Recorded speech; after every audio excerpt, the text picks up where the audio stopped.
Hello नमस्कार प्यारे विद्यार्थियों।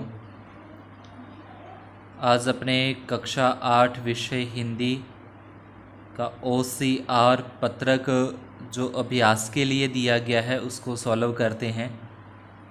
पहला प्रश्न है, हमें अपने दिव्यांग साथियों का ऑप्शन दे रखा है सहयोग करना चाहिए, मजाक करना चाहिए, असहयोग करना चाहिए या कुछ नहीं करना चाहिए।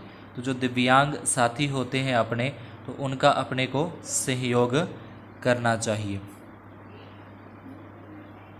उसके बाद दूसरा प्रश्न है, वृक्षारोपण से यानी कि पेड़ पौधे लगाने से क्या होगा?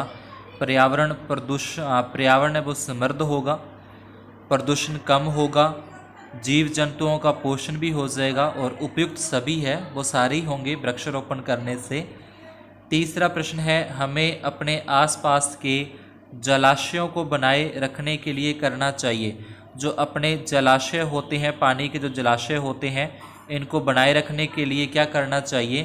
तो इनको बनाए रखने के लिए इनकी समय समय पर साफ सफाई भी करनी चाहिए, इनका जो टूटा फूटा भाग है उसको भी बनाना चाहिए, उनकी रक्षा भी करनी चाहिए। तो इसलिए क्या आ जाएगा? उपयुक्त सभी इसका आंसर होगा। चौथा प्रश्न है, मैं खालिस्तान में रहता हूँ, रिक्त स्थान में शब्द आएगा तो इसमें जो गांव शब्द है वो अपने पास आ जाएगा। गांव शब्द के गांव में रहता हूँ, तो गांव चंद्र बिंदु वाला आ जाएगा। पांचवा है, नीचे लिखे शब्दों में शुद्ध शब्द है, तो नीचे लिखे शब्दों में शुद्ध शब्द आ जाएगा, बंदर आ जाएगा। 6 नंबर प्रश्न है, गंदगी खालिस्तान बीमारियों के फैलने का डर रहता है, तो गंदगी से आ जाए, गंदगी से बीमारियों के फैलने का डर रहता है। 7वां प्रश्न, माता और पिता दोनों घूमने गए, तो माता और शब्द आएगा बीच में, और पिता दोनों घूमने गए थे। 8वां प्रश्न है, चक्री ताल गाएं शब्दों को शब्दकोश में देखने पर शब्दों का क्रम होगा। तो पहले अपने को पता है कि गै गमला आता है, उसके बाद चरखा आता है, उसके बाद तय तख्ती आती है। तो पहले गाएं शब्द लिखा जाएगा, फिर चक्री आएगा और फिर ताल आएगा। तो गाएं और चक्री और ताल, 6 नंबर ऑप्शन अपना सही आएगा। 9वां प्रश्न है, चित्र बनाने का कार्य जो करते हैं उसको चित्रकार कहते हैं, तो मूर्ति बनाने वाले को क्या कहा जाएगा? मूर्ति बनाने वाले को मूर्तिकार कहा जाएगा। ये उत्तर आ जाएगा मूर्तिकार। 10वां है, तुम, उसके बाद यहाँ पे अपने पूरा करें, तुम ने, उसके बाद मीराबाई का नाम सुना होगा, वह कृष्ण भक्ति में, तो इसका ब नंबर आ जाएगा सही। तीनों शब्द इसके अंदर आ रहे हैं। अगला प्रश्न है जिसके अंदर अपने को इस गद्यांश को पहले पढ़ना है, जिसमें लिखा है कि भगत सिंह भारत के एक महान स्वतंत्रता सेनानी एवं क्रांतिकारी थे। भगत सिंह का जन्म 28 सितंबर 1907 को पंजाब के जिला लायलपुर में बंगा गांव में हुआ था। भगत सिंह के पिता का नाम सरदार किशन सिंह और माता का नाम विद्यावती कौर था। भगत सिंह 14 वर्ष की आयु में ही, कितने वर्ष की? भगत सिंह 14 वर्ष की आयु में ही आयु से पंजाब की क्रांतिकारी संस्थाओं में कार्य करने लगे थे। भगत सिंह को हिंदी, उर्दू, पंजाबी तथा अंग्रेजी के अलावा बांग्ला भी आती थी।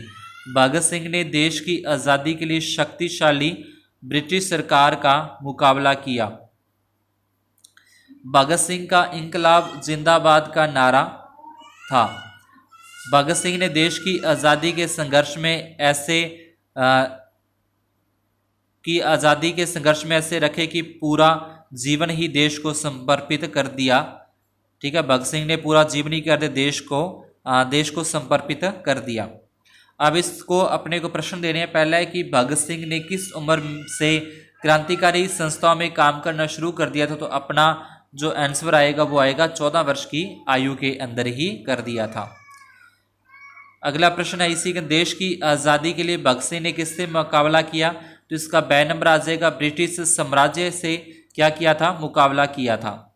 भगत सिंह के जीवन से हमें क्या प्रेरणा मिलती है? तो देश के लिए अपने प्राणों तक की आहुति दे देना, ये इससे अपने शिक्षा मिलती है, प्रेरणा मिलती है। अगला प्रश्न है, एक जंगल में एक बरगद का पेड़ था। पेड़ के ऊपर चील का घोंसला बनाकर रहती थी, जहाँ उसने अंडे दे रखे थे। उसी पेड़ के नीचे एक जंगली मुर्गे ने भी अंडे दे रखे थे। एक दिन उस चील के अंडों से एक अंडा नीचे गिरा और मुर्गी के अंडों में जाकर मिल गया। ठीक है, समय बीता, अंडा फूटा और चील का बच्चा अंडे से निकला और वह यह सोचते हुए बड़ा हुआ कि वो एक मुर्गी है या मुर्गा है। ठीक है, मुर्गी के बच्चों के साथ ही रहा तो वैसे ही सोचने लगा। बाकी बच्चों के साथ बड़ा हुआ, वह उन्हीं कामों को करता जिन्हें एक मुर्गी करती।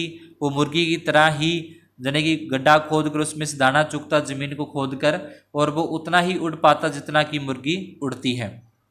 अब इसी में से अपने को ढूंढ के प्रश्नों के उत्तर देने हैं। चील का घोंसला कहाँ पर था? बरगद के पेड़ पर था। चील का अंडा किसके अंडों से मिल गया? मुर्गी के अंडों से मिल गया। ठीक है, इस तरीके से प्रश्नों के उत्तर है वो अपने को दे देने हैं। तो आज की क्लास में अपने इतना ही।